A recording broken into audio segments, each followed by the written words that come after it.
Dictation 90 शब्द प्रति minute 5 second बाद शुरू।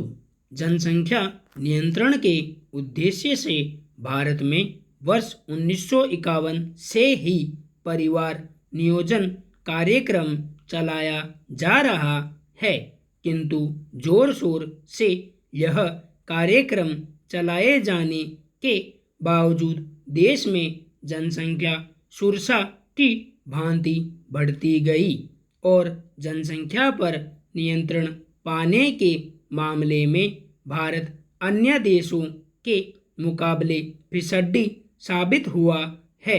हर साल विश्व जनसंख्या दिवस के अवसर पर भारत में भी लंबे चौड़े आश्वासनों का पिटारा खोला जाता है, लेकिन उस पर अमल के प्रति कोई गंभीर नहीं रहता। नतीजा वही ढाक के 3 पात।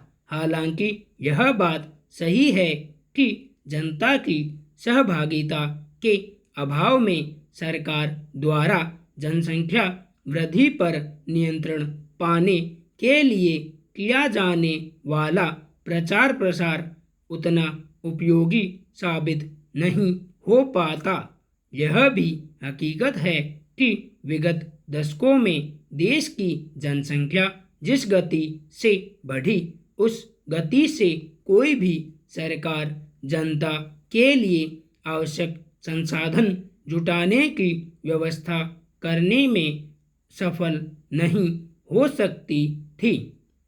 बढ़ती आबादी की विस्फोटक परिस्थितियों के कारण ही संविधान में जिस उद्देश्य से प्राथमिक शिक्षा का लक्ष्य निर्धारित किया गया था, वह भी गौण होकर रह गया है।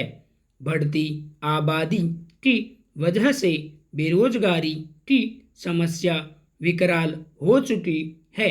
1951 में देश में करीब 33 लाख व्यक्ति बेरोजगार थे, लेकिन यह संख्या अब 20 करोड़ से ज़्यादा हो चुकी है। हालांकि विगत दशकों में विभिन्न योजनाओं के माध्यम से नए रोजगार जुटाने के कार्यक्रम चलाए गए, लेकिन बढ़ती आबादी के कारण ये सभी कार्यक्रम ऊंट के मुंह में जीरा ही साबित हुए। दरअसल बेरोजगारी और गरीबी वे समस्याएं हैं जिनके कारण भ्रष्टाचार, चोरी, अराजकता व आतंकवाद जैसे अपराध पनपते हैं और जनसंख्या वृद्धि पर नियंत्रण किए बिना इन समस्याओं का समाधान संभव नहीं। विगत दशकों में यातायात, चिकित्सा, आवास इत्यादि सुविधाओं में व्यापक सुधार हुए हैं, लेकिन तेजी से बढ़ती आबादी के कारण ये सभी सुविधाएं भी बहुत कम पड़ रही हैं। देश में 40% आबादी आज़ादी के बाद से ही गरीबी के आलम में जी रही है।